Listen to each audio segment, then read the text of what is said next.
I don't care if you are role-playing as an alien.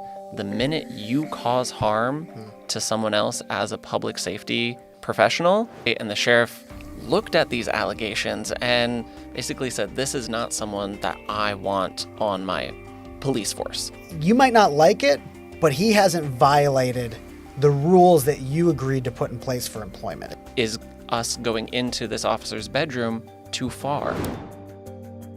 This is a Fox 12 podcast.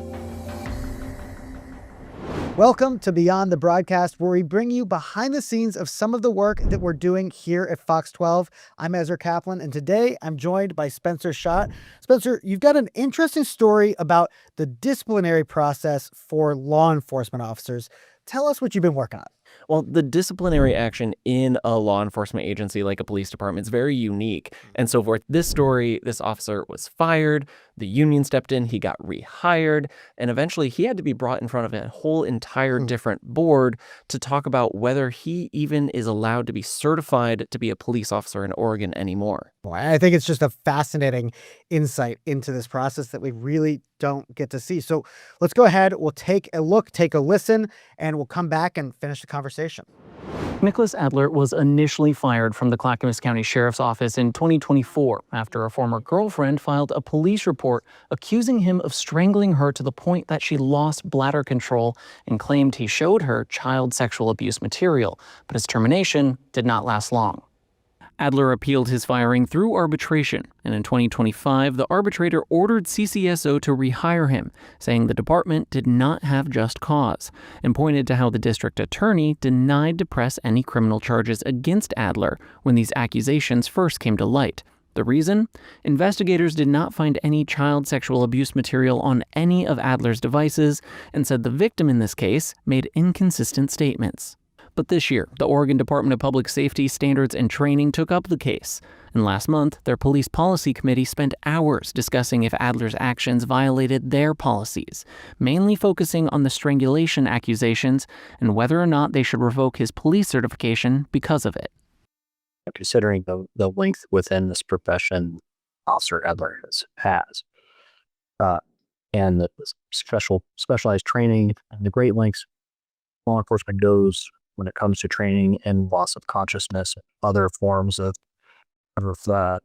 training aspects, that to think that it's appropriate and not potentially harmful in a private relationship setting, I don't find that. There was obviously harm caused to her, whether consensual or not, based on her text message talking about her collarbone hurt and her eye having basically petechial hemorrhaging, that she urinated herself during a strangulation. Mr. Adler even admits that the statement about, whether it was to the point of passing out or not, at one point he says that's too far for him, but at the other point he does admit that he gets to the point where they're rolling their eyes in the back of their head, and that's when he knows to stop. After more than 3 hours of discussion, the committee unanimously decided to recommend Adler should lose his certification for 10 years.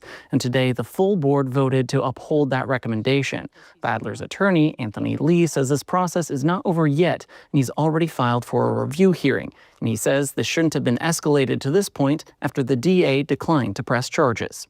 There's, I think, an administrative rule that we have issue with, that we think should have precluded this from going forward in the first place. Sergeant Adler went to arbitration on very similar issues. He won on every single issue at arbitration. And we think that administrative rule prevents DPSST from relitigating those issues here. But clearly that's exactly what's happening. A spokesperson for DPSST says there's already been at least 3 other cases where the department has revoked an officer's certification even after an arbitrator ordered the department to rehire them. And they say each time the revocation was upheld through the appeals court. The Clackamas County Sheriff's Office has confirmed that Adler will remain on administrative leave through the appeals process. I think that's a really kind of, shocking in a lot of ways. There's a lot of really disturbing details in there. I think it's also really informative just kind of how complex the process is for dealing with a law enforcement officer when they have allegedly behaved badly and what the challenges are for their employer. I'm curious, just kind of bringing it to forward today, he's on administrative leave. Does that mean that he's going to get paid Yeah. through this process? He is on administrative leave. That is all the information we got from Clackamas County. They did not specify if he's on paid administrative leave or Got it. unpaid, but he is just kind of on standby until this whole process gets played out through the courts. And like you mentioned earlier, this is a very long and complex process. We've been following this through the Investigates team for the last couple of months, but this has been going on since 2023 is how long this investigation has been going on. Adler's ex-girlfriend, who was only identified as EB in court documents, she filed a police report in the Monmouth Police Department. They got in contact with the Clackamas County Sheriff's Office saying, we're concerned about one of your deputies. He's a sergeant. And so then they brought in the Oregon City Police Department to do the investigation of the Clackamas County Sheriff's Department. So many moving parts, so many agencies involved. And that was just the beginning of it back in 2023. So let's break down a little bit about DPSST, because I think this is an agency that most people are probably not so familiar with. Explain kind of who they are and what they do at that state level when it comes to law enforcement officers across the state. Yeah, DPSST is an acronym not many people know, and it stands for Department of Public Safety Standards and Training. And they are the ones in charge of certifying everyone who is a law enforcement officer in the state of Oregon. So police officers have to do their training there. Sheriff's deputies have to do their training there. State police do their training there. Even security officers and some tribal law enforcement agencies go through DPSST to get their certification, to get their training. So if you're going to be an armed peace officer or law enforcement person, even a security guard, bare basics, the bare minimum is that you have to go and get a certification through this statewide agency. Yep. And this statewide agency runs all of those certifications. And while they also allow certifications and give people certifications, as we saw through this process, they can also take those certifications away. Now, is this a rare process? I mean, how often are they meeting like this? How often does it happen that somebody has their certification reviewed? I think Adler's case is a more unique case than the standard, but it is pretty standard to review a certification over time. At the meeting that we went to where they finally voted and said, yes, we're going to take this recommendation, we are going to revoke him of his certification, there were 4 other officers whose certification was up for revocation at that same meeting. Their circumstances were very different. Some of them were injuries, some of them were retirements, some of them were they don't live here anymore, and they haven't lived here for a while. So there are a lot of mundane reasons of why you're taking away a certification. Adler's case is not a mundane reason. This is a not quite a criminal investigation, but it is teetering that edge. This is a public safety officer, an officer of the law. How are we, just members of the public, how are we supposed to feel about a story like this? Yeah, when you see it on the headlines right away, the headline might have that jarring reaction of the union stepped in to save a quote unquote bad cop, a bad apple. And that might be disheartening for a lot of people. But if you zoom out and look at what the process has been going through for the last couple of years, it's been a very transparent process from the state level agency. So once DPSST got involved, they were very welcoming and told us this is the process. This is what we have to do. This is what we're happening next. You're welcome to come sit in. You're welcome to bring a camera. I mean, they even live stream some of these. And they live stream these meetings on YouTube so anyone can watch them. And so once you get out of that local level, yes, for the Clackamas County Sheriff's Office, they declined interviews saying it's a personnel issue. Right. We don't have to speak on this. But then once that personnel issue gets escalated to the state level, then it is all clear and transparent to the public on how they are handling the situation.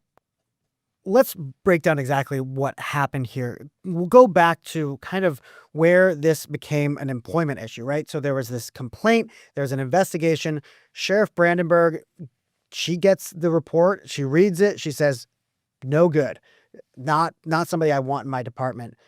But it gets complicated from there. So walk me through how the labor union gets involved and what that does I guess what the consequences of that involvement have been. Yeah, so like we said, this was investigated. These allegations from his ex-girlfriend came to light, and the sheriff looked at these allegations and basically said, this is not someone that I want on my police force. And so she fired him based on these allegations, based on this investigation. But then the union stepped in and said, yeah, these are scary allegations, but in order to fire a police officer, you have to show that those allegations caused harm to the department. There's that. So it's, I guess what I'm hearing is the union saying that it's not enough that you don't think that he's going to do a good job. There are these rules, there are these agreements. And I guess that's the point of a union, right? Is that you have an employment agreement, a contract, and the labor union comes in and says, you might not like it, but he hasn't violated the rules that you agreed to put in place for employment. Is that kind of right? Pretty much. Oh, yeah. The union says he is protected because he didn't harm the reputation of the department. This is a internal conflict. This is a bad relationship. This is a slighted ex who is no longer living in the state anymore. She doesn't want to press criminal charges against him, but the deputy or the sheriff in this case said, everything, all these allegations are disturbing enough that I'm concerned if this is how you're treating people close to you, if this is how you're treating your girlfriend, how am I comfortable knowing you're not going to treat the public this way? And the union stepped in and said, that's not good enough. Yeah. And that's where it gets into this cloudy area of arbitration, right? Because, normally if you have a dispute like this, it's a civil dispute. You go to court, one party sues another party. But as is true, and I think most union labor agreements, these things are settled by arbitration. So we don't get a lot of insight into how that happens. But I guess in this situation, the arbitrator found that the sheriff didn't have good enough cause. And it's just wild to me that this arbitrator, that this union can force a law enforcement official, in this case, an elected law enforcement official, to hire somebody back and to put them back on the force. Yeah, and he was hired back. It took about a little under a year through the whole arbitration process, but he was hired back. And a big part of that argument that the union brought forward was not only was there no harm to the reputation of the department, but they brought in the DA. The DA looked over the case. And even though the ex-girlfriend didn't want to file criminal charges, they looked at, is it possible? And the DA said no. The allegations were about possessing child sexual abuse material. The allegations were of strangulation. The allegations were of misogyny and saying terrible things about these people that he's sworn to protect. But when the DA looked into this as a criminal investigation, they didn't find any CSAM on his devices. That's child sexual abuse material. Yeah, CSAM, child sexual abuse material. He didn't have anything saved on his phone, his computer. And then the other aspect with strangulation, in Oregon, the law that prevents strangulation that causes harm in a sexual context wasn't passed until 2023. And the accused strangulation that this girlfriend is complaining about happened in 2022. So that the DA couldn't even use that law because it wasn't applicable when the crime was committed. So technically, there's a couple of things here. One is that had this happened a year later, 2 years later, today, there wouldn't have been a question. It would have been a fireable offense because that's prosecutable. That's against the law. Because of the timing, that doesn't hold up. I also think it's important to note that, these are different lenses that we look at the situation through. There's the moral and employer lens of like, is this somebody I trust? Is this a good person? Like all Is this that. a representation of our company? Absolutely. But then there's the DA, and the DA is, what can I prove in court? What can I get a jury to actually back me on? And those are very different questions. And very different standards. Absolutely. What you did wrong versus what you can be found guilty of do not always line up. And I think we're kind of seeing that is part of the conflict going on in this situation. And as we heard from his attorney, they are really leaning on that arbitration. They are really leaning on this can't be proved in court, therefore you can't take away his certification. But DPSST is leaning on that other side saying, we have our own policies. We don't have a jury that we have to convince. We have a subcommittee. And they discussed this in great detail for 3 hours. And they got into some very gruesome details and very not heated conversations, but they went into a lot of hypotheticals on when is it okay for an elected official, for a public-facing official, for a deputy to engage in these sex acts, and when isn't it? Is us going into this officer's bedroom too far? Sure. Where does that privacy wall begin? And I think it's also interesting because the way that this is all panning out is that there are different levels of certification of employment, right? And so, really, what has been found in this situation, and correct me if I'm wrong, is that DPSST is saying we don't care about your employment situation with Clackamas County Sheriff's Department. That's not their purview. Their purview is this certification, right? This statewide certification that every police officer, armed security guard, tribal officer, sheriff's deputy, whatever, you just have to have this if you want a badge and a gun. They're saying that is something that we control, not with your labor union agreement. We have nothing to do with that. And that's what we're saying you can't have. Exactly. So they went in and DPSST looked at their own policies and where Adler's accusations against him might have violated those policies.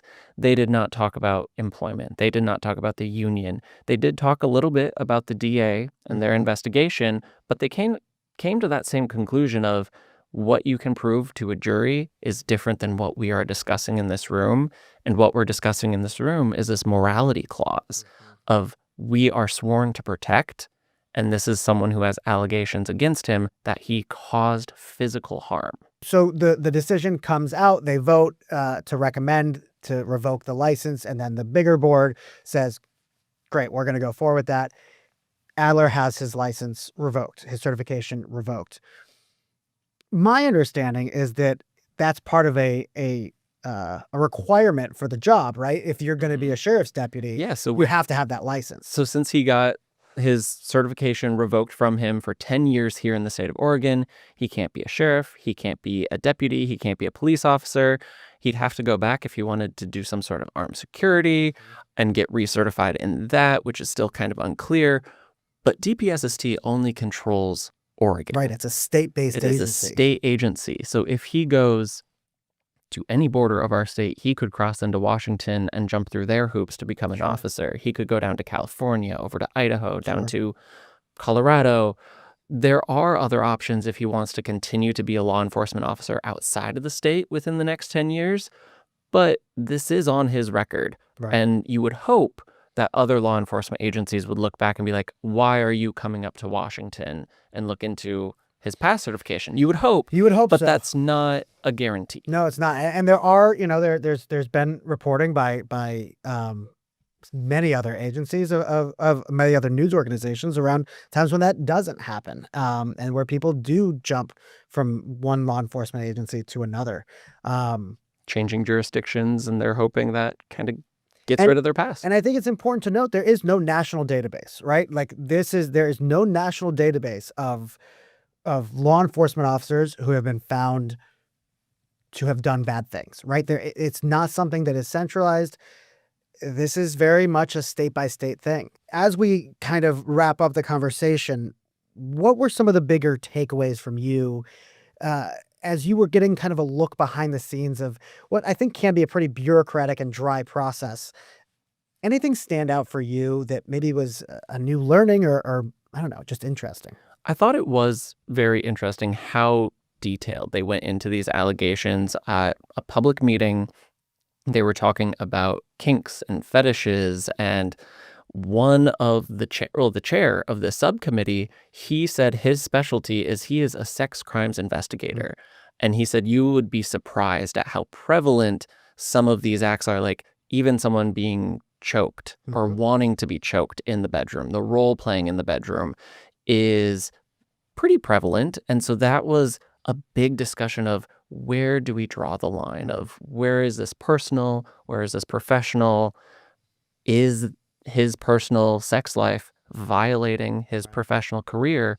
And one kind of interesting soundbite we got from another member of this committee said, I don't care if you are role playing as an alien. The minute you cause harm to someone else as a public safety professional, that's where she draws the line. And the conversation kind of tilted more towards that way of harm and making sure harm wasn't being caused. Yeah, and I think it was also interesting because I was watching some of the kind of the raw footage and listening through. They really did harp on the idea that Adler happened to have had specialized training himself in order for identifying the signs of strangulation, right? So he actually knew more than the average person, more than the average law enforcement officer, what the harms of strangulation can be. And I do think that it sounds like that played a significant role in how they viewed his behavior. Yeah, they said he had specialized training on head holds, strangulation holds as a deputy. And so they know how quickly something like strangulation or choking can take a dangerous turn. Right. And they said he clearly wasn't using that training in his personal life. Right. In fact, that training should have precluded him from maybe doing some of the things that he's accused of doing. Exactly. Well, Spencer, thank you so much for bringing this story to us. I think it's a great look into, like I said, some of these bureaucratic processes, some of this more dry stuff, but really it has an impact on everybody who lives in the state and who may at some point deal with a law enforcement officer. And so I just think it's always interesting to get more insights into this. So thank you for your reporting. Yeah, thank you. That's going to do it for this week's episode of Beyond the Broadcast. Be sure to check back in. We're going to have new episodes every week, bringing you behind the scenes of the work that we're doing here at Fox 12. Until next time, thanks. This has been a Fox 12 podcast. For more content like this, download the Fox 12 app to your phone or any connected device, like your Roku, Amazon Fire, Apple TV, or Smart TV.